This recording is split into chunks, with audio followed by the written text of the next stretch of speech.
Hey everyone, and welcome to the channel. My name is Ash, and I am here with a review of Let's Revolution on Xbox. Now, this released on the 11th of April 2024, developed and published by Book, and I was lucky enough to be sent a copy for this video review, so huge thank you for that. Now, on Xbox, it's playable on Xbox One and Xbox Series X and S consoles, priced at £16.74. Now, this is an interesting game. This is a puzzle roguelite, which instantly, if you've watched some of my other videos about other roguelites, I'm not the hugest fan of some types of roguelites. Now, your Vampire Survivors, your shooter-based ones, the auto shooters, the bullet hell ones, yes please. I love them. But the ones more like Hades, where you're slogging your way through dungeons, I'll play them, I'll enjoy when I'm playing them, but it's not my chosen genre that I would rush out for day one. However, this has a really cool twist. It merges like roguelike puzzle with the rules of Minesweeper. You all know Minesweeper. It was that game that used to be on your PC years ago. It was like one of the only things you could play. You could play Solitaire or Minesweeper. And you click on the little boxes to basically uncover a board using numbered clues. So if it said 1, it meant there was one thing adjacent to it. 0 meant nothing, yada yada yada. And you had to basically clear the board without clicking on a mine.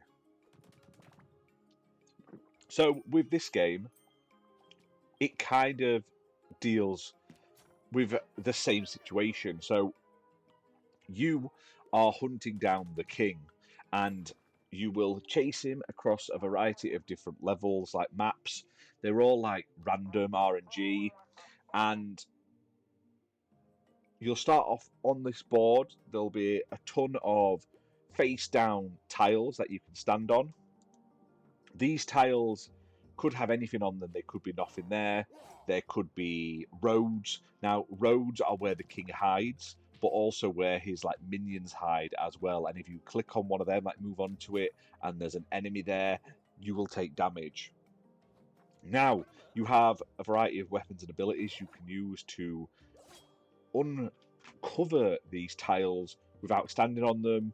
So, like, when you first start, the first character has, like, a spinning attack that can hit every tile around you. And if there's an enemy on it, it'll do a bit of damage and also uncover it. So you don't have to take that damage. It also shows you on the screen on each of the levels how many enemies are still about while you're playing. So you know whether you've uncovered them all and defeated them all before moving on. Now, the aim of the game is to find the king on each level. Once you've found him, you can then move on to the next map, and the next map, and the next map, onwards and onwards and onwards. They do get progressively bigger and more difficult until you'll eventually get to the last one where you'll take on the king. Now, there's treasure chests and like NPCs you can meet on the map as well. Treasure chests give you more money, which can be spent on upgrades. NPCs, they could be like a weapons store, which will let you like buy new weapons. There's like an upgrade store where you can purchase like upgrades for your abilities or new abilities, and a shop where you can like refill your health, increase your health and your stamina and stuff like that. Now, all of your abilities use stamina. You gain more stamina by walking over uncovered tiles. So the more you uncover, the more stamina you've got. So there's a bit of like turn-based aspect to it there, as well as enemies when they are able to attack you. Some enemies will only attack you when you're like when you touch them or they've got line of sight. Some have like time limits on them, like turn times. You've got to defeat them beforehand or you'll take damage. So it's all about picking and choosing how you want to progress around these maps. So it does favour exploring. Obviously, pay attention to the numbers on each of the tiles. It'll give you a hint how many like road pieces are around and stuff like that, which is always helpful. Use your abilities wisely. You can also get items to like recover stamina and stuff like that as you progress. And if you do fail a run, you just start again. Now, one thing I really liked about this game, and some people may laugh at me, is it has a like easy mode. Now, it meant I could enjoy the sort of story and the gameplay on offer without being absolutely bombarded by like the hardcore roguelite mechanics. It meant it was slightly shorter runs, less enemies and stuff like that. I'm fine with that.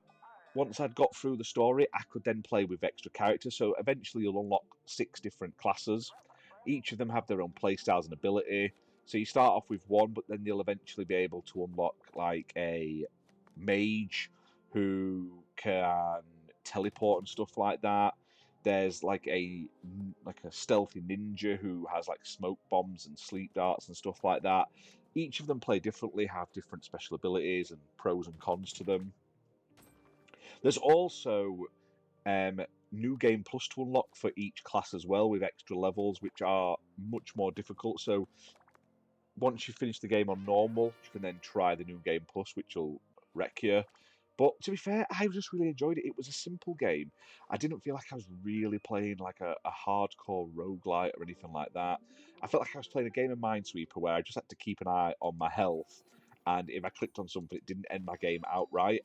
Sometimes some of the maps were a bit awkward where there was like a countdowner on the enemies and they were hitting you from a distance. But after a few sort of attempts, you sort of realize what you need to build up each character as soon as possible. So I was putting more into like my stamina. So if I uncovered so many things, I got more stamina. I had more hearts, and I'd like recover a heart every level. I put stuff into my abilities, so my abilities cost less to use. So then I could do them more often to clear the board and stuff like that. Now, all in all, it's a fun little game. The art style is really unique and the sound is really great in this game as well. There's a lot of like replayability and content here. While it is a roguelite, if you don't like the sort of Minesweeper style gameplay, it may not be for you. But I think it's a really unique take on the genre, and while I would never have thought of it myself, it kind of works really well. And like I say, it opens it up and makes it a bit more user friendly for everyone, basically, as well as also adding even more sort of elements of threat to the normal gameplay. So check this one out, 1674 on Xbox, playable on Xbox One and Series X and S. It's optimized for Series X and S consoles with 4K resolution and 60 FPS plus, and it's also available on Steam and other gaming platforms as well. So hit that like button, hit subscribe, and we'll see you soon for more gaming content. Bye for now.